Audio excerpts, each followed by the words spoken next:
I'm Diana Shepard, the editorial director of Family Lawyer Magazine and Divorce Magazine. Joining me today is family lawyer Brian McNamara, who's here to discuss child conservatorship, formerly known as child custody, in Texas. If you're a Texas parent going through a custody dispute, keep watching. In the next few minutes, Brian is going to answer some of the most frequently asked questions parents have about Texas child custody laws. Thank you, Brian, for taking the time to speak with us today. Thanks very much for inviting me. Let's dive right in. Most people think of the terms custody and visitation when it comes to a child's living arrangements during and after a divorce. I understand that Texas uses the term conservatorship, possession, and access. Can you give us a brief description of what these terms mean? Yeah, absolutely. So even though we talk about custody in a conversation and in advice and even in court, the legal documents do not use that term in our state. We prefer to use possession and access. Possession is what someone thinks of as visitation. They can pick up the child, take the child or children away for a weekend, whatever, bring them back.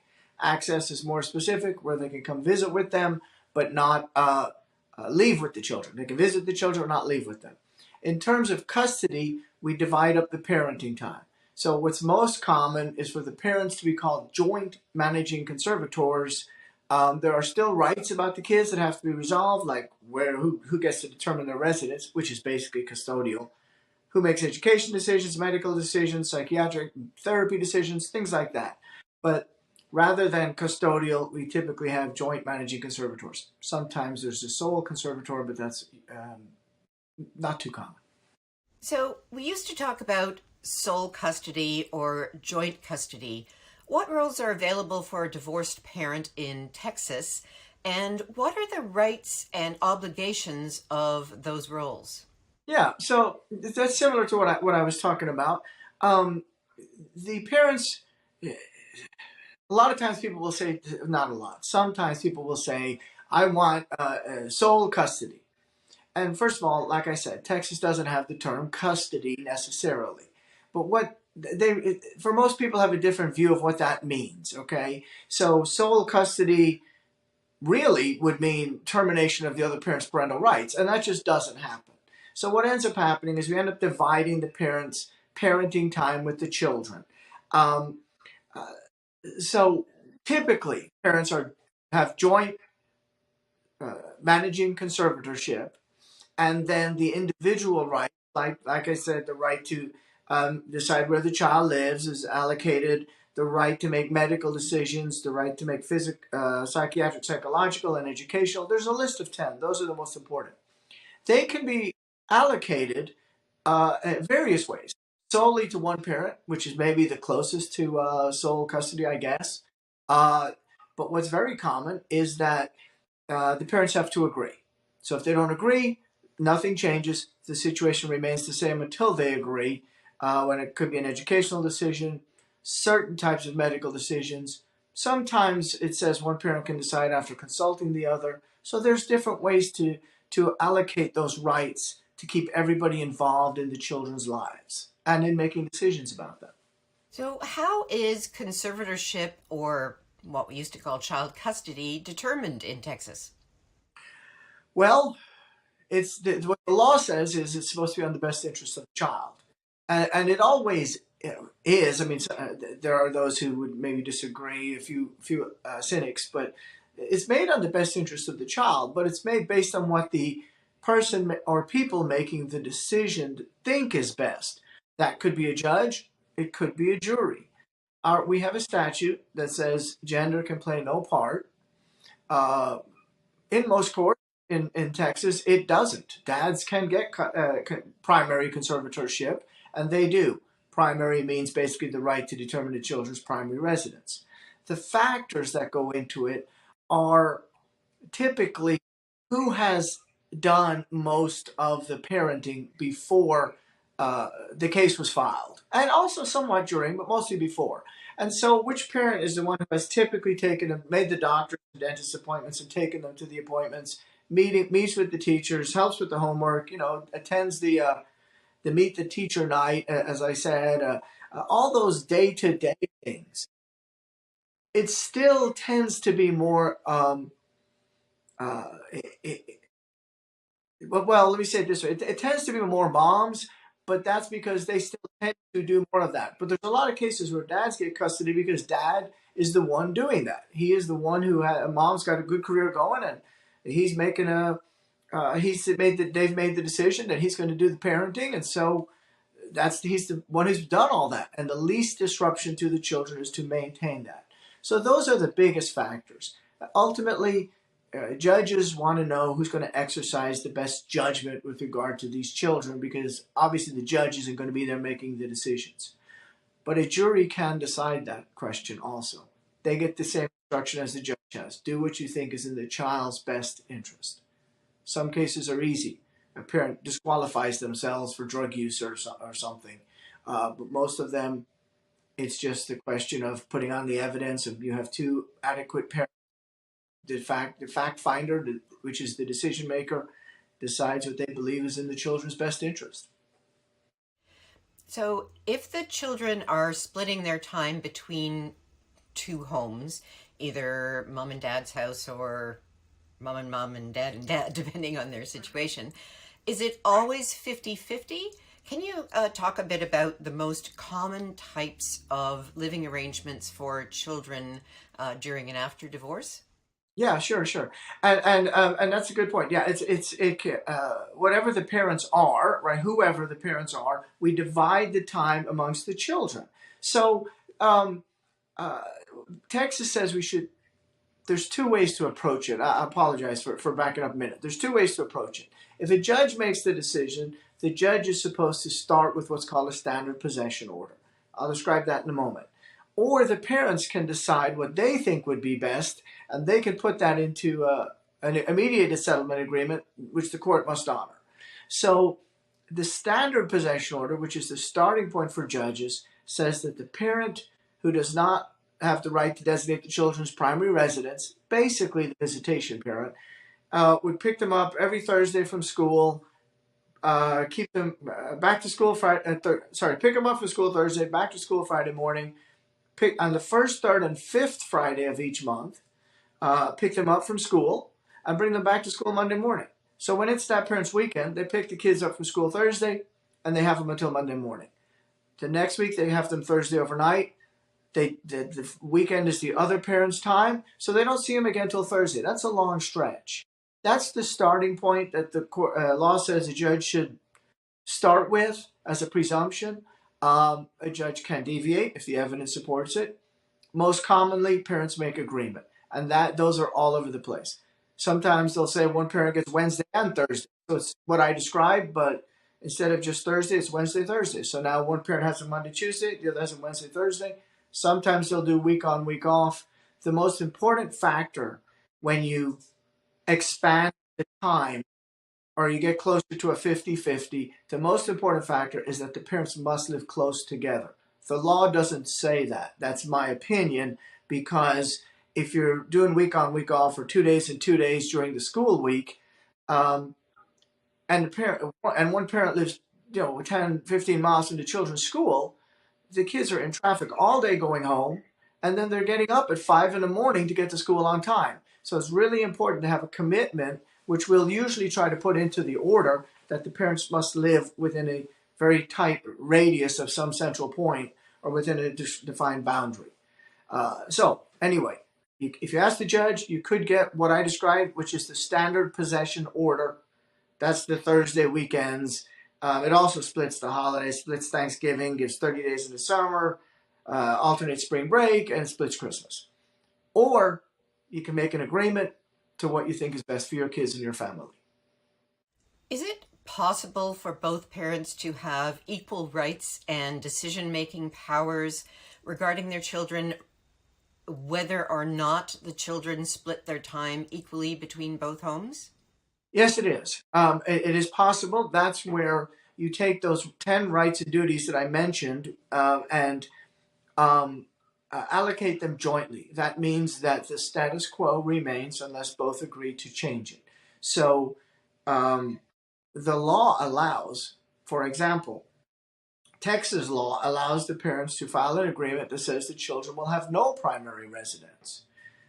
Incidentally, if the judge makes the decision, the judge must designate a primary residence. That's because the judge is deciding in a trial, and they couldn't agree amongst themselves. So the legislature has decided we need some stability and order here. One parent makes that decision, but by agreement, the parents can decide there will be no primary residence. When they do that, we have to work out where the children will go to school, where they will go to school, and who will choose their school. Because that's the big issue, right? If there's no primary residence, you don't want parents enrolling them in two different schools. And then the rest of the decisions, the right to make psychiatric and counseling decisions, the right to make other educational decisions, the right to make invasive medical decisions, those can be joint by agreement. So whatever the status quo is, it remains unless they both jointly agree to change it. So in that respect, yeah, they can have equal rights. And child support is one of the 10 rights that are in that important section. And that can be adjusted based on the time people are going to spend with the kids. That can be very, very contentious litigation if we're doing a 50-50 and one parent makes a lot more money and they feel like their child support should be adjusted and the other one doesn't agree. Sometimes they're accused that they're only seeking 50-50 to pay less child support. That can be contentious. It's not always simple. And it's very unpredictable as to what a judge will do in that circumstance. How can a parent increase his or her chances of being named sole managing conservator of their children in Texas? Well, sole is a very high bar to get to. That usually is really dependent on the other parent. Okay, so you can't really do a lot to increase your chances of being sole managing conservator unless the other parent is just totally unsuitable to participate in parenting. It's not a termination of parental rights by any means, but it's the same kind of evidence. I mean, they have to be basically unsuitable. Now, there are circumstances where both parents could be suitable, but the relationship between them is so volatile and so toxic that a judge will decide it's best for the children that one make all decisions. And the judge could decide to appoint one as a sole managing conservator, even though the other is not that bad. It's just these people are just going to ruin the children's lives by fighting day and night, so we're going to do it. We're going to separate the decision making. As far as increasing the ability to be the primary joint managing conservator, to have the right to decide where they live, to have the other parent have a standard possession order, visitation schedule, those are factors like day-to-day parenting. Who is most involved? And some of it's as reflected on paper. So we look at the school records to see who's signing the school records, who's attending school events, doing the sign-in, sign-out sheets. Sometimes we look at medical, dental records. Sometimes they'll reflect who brought the children to the appointment. Extracurriculars is either parent coaching the event, the extracurricular event. If a kid's involved, baseball, football, soccer, whatever, is a parent coaching. And then some of it is in testimony, and that's where people can really help themselves by know the teacher's name, know the child's friend's name, know who they're on the outs with, right? Depending on the child's name. Last week, Mary was their best friend, and today they don't like Mary, or whatever the case may be. If it's a toddler, when you ask dad, what kind of diapers does toddler wear?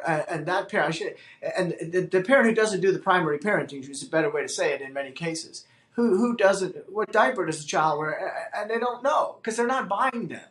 Those are the things that come down to know all of those facts about the child.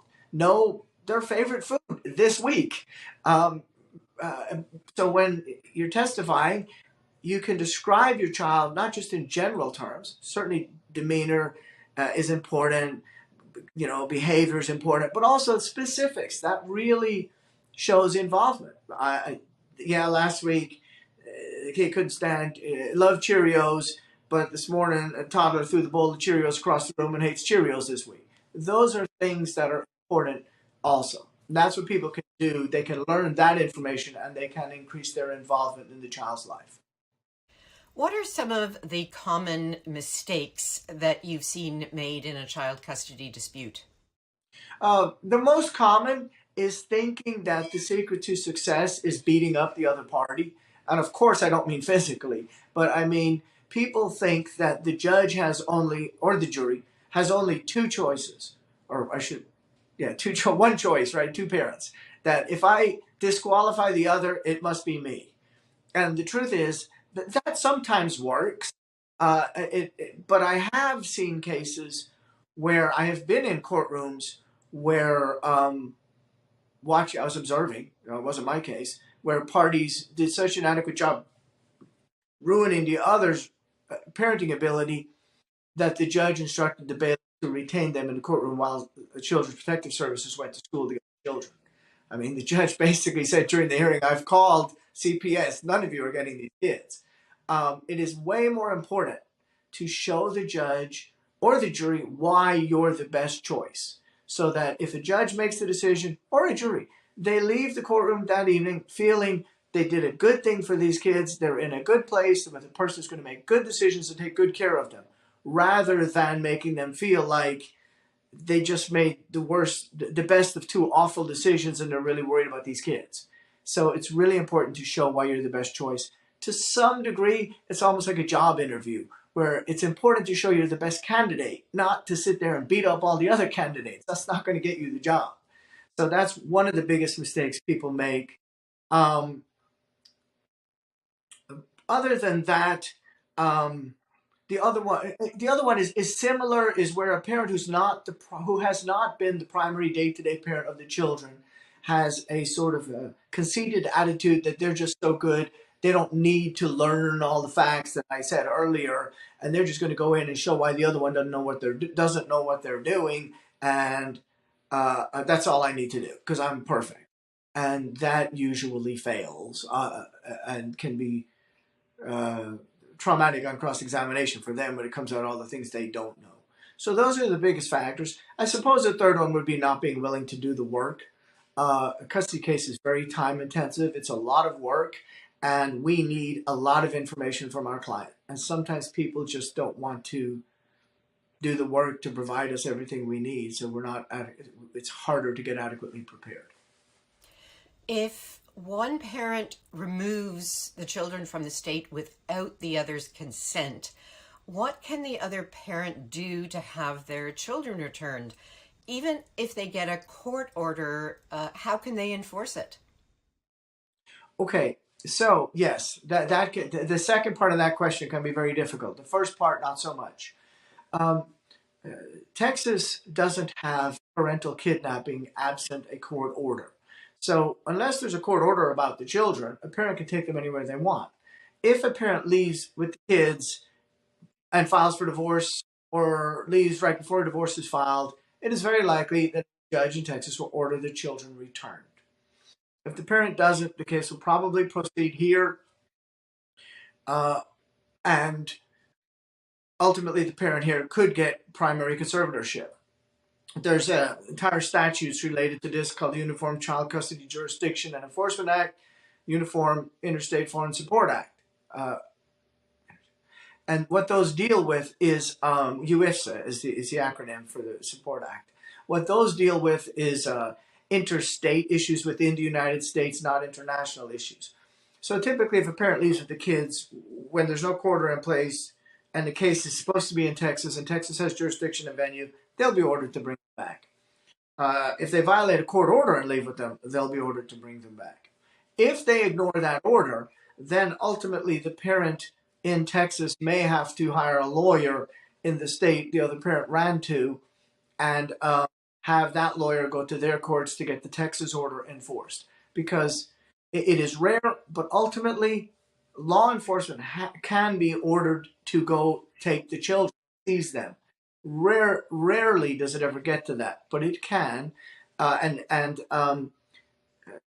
Wyoming sheriff is not going to act on an order from a Texas judge. So that means that if they run with the kids to Wyoming and we have an order for custody out of Texas, ultimately the parent could have to go to Wyoming, get a lawyer there, get that lawyer to have a judge sign an order enforcing the Texas order, which they're supposed to do, and then the sheriff can go get the kids.